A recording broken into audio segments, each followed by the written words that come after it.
الذين آمنوا كتب عليكم الصيام كما كتب على الذين من قبلكم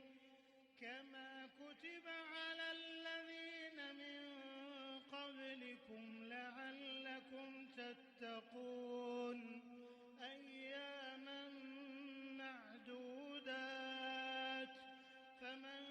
كان منكم مريضا أو على سفر فعدة من أيام أخر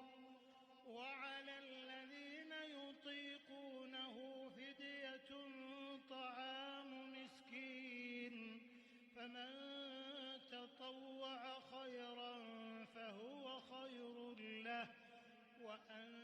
تصوموا خير لكم إن كنتم تعلمون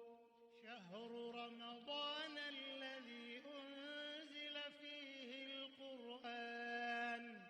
هدى للناس وبينات من الهدى والفرقان فمن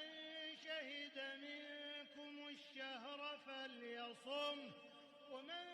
كان مريضا أو على سفر